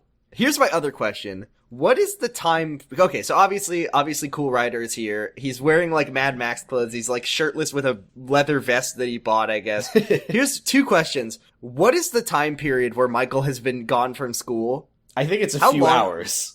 So was the talent? No, because it's the next day, right? It has to at least be the next day. Oh, you're right, because it was morning at the start. It was morning at the start, and then like... But here's my thought. For what it's worth, I think this is on the weekend, so nobody would question the fact that Michael was gone. Here's what I'm thinking. What if it wasn't, and what if Michael made the jump, and then he just sort of went back to school because no one knows he's the cool writer? Now that I like to think about. He's just been around. Yeah. But yeah, so he bought his cool Mad Max vest for the occasion to make his big entrance when he probably coordinated with the Psycho Lords. He's like, they're going to do a racism luau. I'm tipping you off to this, and then he shows up. The thing that's amazing is when we see Cool Rider here, they look up and he's like standing on the roof of one of the luau stalls or whatever with his bike. He got that up there. Yeah, with his bike, and then it like cuts to everyone like reacting, and then it cuts back to him. The bike is no longer on the roof, and he jumps down off the roof in like slow motion, and we don't see him land on his bike. We just see him jump off, and then like halfway down they like cut to another shot. But apparently I guess he just like pushed his motorcycle down and it landed it's going out of it upright and he jumped down onto it. And then he starts driving around on his motorcycle. He, for no particular reason, he does a stunt jump. He does a stunt jump over the pool that Stephanie and Johnny are in, and then Balmuto I can't stress enough. We see Michael jump over them. They're in the pool, and then we cut to Balmuto trying to make the same jump, but the pool is now empty. Yeah, they've gotten out. They rode. Well, I think what happened, because they're in the pool a minute later. So do you think they just moved them for the stunt jump? So I think literally they were like, well, the stunt driver's going to successfully jump over them, so they're safe. We don't need to worry about that. But Balmuto is going to fall into the pool, so they can't be in the pool for this shot. Johnny, we gotta get out of the pool. Okay, get back in the pool. So then just like 3 more evil bikers like failed to jump the pool, and they all just fall. And now, man, if only they had gone a little faster. I don't know why they went so slowly into the pool. Now that they're all wet, their plans have been foiled forever. Yeah, Balmuto so Michael finally takes off his goggles. He dissolves in the pool. He takes off his goggles for Stephanie, and she says, "Michael, you corrected me when I said who. I don't think this is gonna work out." Yeah, and then everybody goes up to Michael like, "Wow, cool rider." And then cool rider. And then Johnny is the one guy who's Gundam like meme. It's the Gundam meme, but it says, "Wow, cool rider." Johnny is the one guy who's like really mad. He's like, oh, you blah blah blah, you can't, and Stephanie, but she's a pink lady and I'm a T-bird, and everybody else is like, oh, come on, Johnny, and then Johnny's like, jacket, and then Goose like hands him his, or Goose like tries to hand him his jacket, but instead just throws it in Paulette's face for some reason, and then so I guess Goose is out. Paulette smiles for some reason and gives Johnny the jacket, and then Johnny is like, welcome aboard, and gives it to Michael, and Michael, congratulations, the happy ending, you get to be one of the douchebags. Yay! Yay! Hooray! This is how Grease 1 ended, they learned nothing. So Dolores comes up, and she's like, Michael, we can't date anymore, because I have a new man. And then Michael weirdly kisses her on the cheek, and whispers something like it's fucking lost in translation, and then she says, them's the breaks. He tells her, I was the cool writer. What was he telling her? I don't know. Dolores, in many years, you will be the voice of Bobby Hill. Them's the breaks! Them's the breaks. I guess I'll be Bobby Hill. So then Michael and Stephanie start vigorously necking in the middle of the crowd. Yay! And then Michael is like, are you certain? And she says, I've never been certainer. And he says, more certain. And she dumps him on the spot and the movie ends. This is where I began writing, God, I hope they fly away. God, I hope they fly away. I want them to get on the motorcycle and fly away. They start singing a duet, but the moment when she begins singing was so fucking weird to me because I thought that she was just about to serenade Michael, and she's just like, you are the one in my dreams. And I'm like, what are you doing? Stop. That's very weird. But then he starts singing back.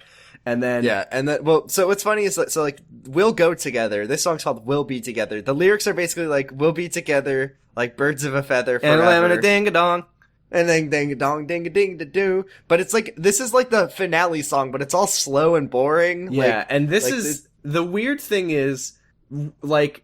The T-Birds have been total douchebags for the entire movie. They've been like the antagonists. And they've been like doing horrible crimes to women too. Right. And now we get Michael and Stephanie are doing their duet, but in the same way that we had that shot of all the men and the women spinning together at the bowling alley, we're getting all like singing to their each pairs. Couple gets like each T-Bird and Pink Lady couple gets like a romantic duet together. So there's obviously Johnny and Paulette. They had a great relationship, right? There was Lewis and the girl he tried to assault in a fallout shelter. They have a romantic duet and they love each other. They love each other now. And then there were some other ones who I guess they paired up with Jaworski and Sharon. And then I guess someone was with Rhonda. Yeah, the T-Bird mascot boy was with Dolores. Is that who she was with? Yeah. I guess. Because they have to follow the rule too. Yeah. Well, this was the moment where I realized that was a middle school T-Bird mascot in the same way that she was a middle school Pink Lady mascot. Because we get a shot of all the T-Birds kissing their Pink Ladies, and Dolores is kissing one of them, and I'm like, hold on. Did they let the middle schoolers come to the Racism Rockahula Luau? Yeah, they did, because he's here. Yeah, I guess. And then so the movie where ostensibly you would have expected that like the moral would be that it's bad that the T-Birds and Pink Ladies have this weird arrangement. And okay. There is no moral to this movie. No, that's what I'm saying. It's in a regular movie that would be the point. But it sets it up like that, and then resolves it by Michael becoming a Pink Lady and the T-Bird, and then all the T-Birds and Pink Ladies kiss each other. So just to read it, the first movie is about a sort of a nice girl falling in love with a guy who's on the outside is a bad boy and has a lot of bad boy friends, but on the inside he's really a good, decent guy. And then the movie ends with her changing to be a cool smoking girl for him, so he doesn't have to change. This movie is about nothing because nothing really. But the cool girl, the guy turns into a cool guy for the girl. So what is the third Grease movie? Well, if they made a Grease 3, would that one be finally like, be who you are? Would they finally get the message? Nope. So, no. The weirdest moment, and I talked about weird cuts in this movie. In the middle of this song at the luau, we cut to graduation. They did it! They did it! The first song is the first day of school. Yeah, it was a whole year. That happens in Grease 1 too, to be fair. Oh my god, okay. We just skipped the entire rest of the year. I guess we're meant to believe I think the Rockahula Luau was like at the end of the year. Oh. I think. No, that can't be right. Because, well, here's my thinking. At the end of Grease 1, not to constantly just be talking about Grease, the last scene, like the "You're the One That I Want, We Go Together" scene, is at the quote-unquote senior carnival. But it's like the carnival that the seniors get for themselves. But the first day of school, the principal was announcing the talent show auditions. Yeah, that was at the end of that was like a goal for the whole year. So are you saying that the slow-paced essay writing montage took place over 6 months? I think so. I mean, hey, I guess he got enough money to afford a motorcycle. The Rockahula Luau is like the senior party for finishing the year, I guess, and then they graduate. Yeah, That's well, what the carnival anyway, was. we cut to graduation. It's the end of the year. They've all had fulfilling relationships, I guess. Yeah, they're all married now. They're all friends got and married. And then, again, I'm gonna fly away. Again. We're gonna fly away. No, like, we got the spinning together, we got everyone has their duets together. Each couple gets their own, like, jumping in the air freeze frame ending shot. It's like Johnny and Paulette jump in the air and they're like, yeah, and then it freeze frames. I just can't believe Johnny and Paulette are like, they get a happy ending. What does he do? He's like, and then it freeze frames and it like slides that up into the corner and it like writes their names on it, like Johnny and Paulette together forever. He got with her to make Stephanie jealous and then yelled at her for being uncovered on stage. Aw. So that's the end of the movie. That was it. We did it. We got to the end of Grease 2. All 2 hours of it. They should have called it Grease 2 Hours. I do agree with that. You never said, you said that there was a song that you wanted that was the Grease 2 song. Yeah, that was Cool Rider. Cool Rider is good. Oh, that was the one you wanted everyone to watch? Well, yeah, just look up Grease 2 Cool Rider. Make sure you watch the full scene and not the short version, because you need to see Stephanie run outside the building continuing to sing to herself. And also watch the bowling song, because the bowling song is very funny and bad. But it's horrible. So that's Grease 2. I didn't like it. They didn't fly away, heartbreakingly. It was so long, my brain started to catch on fire toward the end, because I was like, I can't look at a movie for this long. It's just funny, because the movie is already long, and then just like as a way to kick you while you're down, you're like an hour and 30 minutes into this agonizing movie, and then they say, time for racism! Seriously. And then I kept like mousing over to see how far I was in the movie, and then it's like there's half an hour left, and I'm like, god damn it, there's a luau here? What? And you better believe the Rockahula Luau is way too long. I'm gonna look up how long it is. If I look up Rockahula Luau, which is apparently a dinner theater in Honolulu, so that's good. Great. Apparently, this says maybe... no, this is only about the restaurant. So that's Beastly. Happy Halloween. Happy Halloween. We did do Halloween Town High. Maybe next one we should do... No, next one we have to do High School Musical 2, I think. That's fine. I can't fucking wait to watch High School Musical. I've mentioned this before. Between movies, I have started just like watching High School Musical 2 songs. I think I'm gonna love High School Musical 2. I think it's gonna be a jam, and I think that it probably won't have as many like horrible scenes of like attempted sexual assault. So that's great. Probably not. But we'll talk about that when we're talking about it. Though I do know, if you do watch the extended High School Musical cut, like the Peter Jackson 3-hour version, there is a funny racism, like luau type song in that movie, I think. Hey, so, what did we learn from our transfer experience? I learned all about reproduction. I did learn how sex happens. I learned where the pollen goes. No, we didn't. We did not learn where the pollen goes. That's true. We kept asking, but they wouldn't tell us. I learned the way to get to a girl's heart is to buy a motorcycle, learn how to do a wheelie, and pretend to do an American accent. Mm-hmm. Man, the fact that he does an American accent, I know that he has to for the ruse to happen. But the fact that he does like a cool guy American accent. It's extremely weird that he's doing a fake accent. What did you learn? I learned how sex works. I learned that Frenchie exists. You know what's funny about Frenchie is that she doesn't get an ending at all. No, seriously, they just drop her from the movie completely. Like, she doesn't get to graduate with them. They don't show her, like, she did it. Her story remains unanswered. And I learned that cliques are good and that Secret Life could use some of them because it keeps things spicy. Cliques have been good in High School Musical, and they were good in Grease too. Yeah, so that's the moral. And now this episode, the recording at least, probably not the final episode, is as long as the movie itself. So time to get out of here. And all right. And as always, thanks for the money, suckers. Thanks for the money, suckers. See you next time.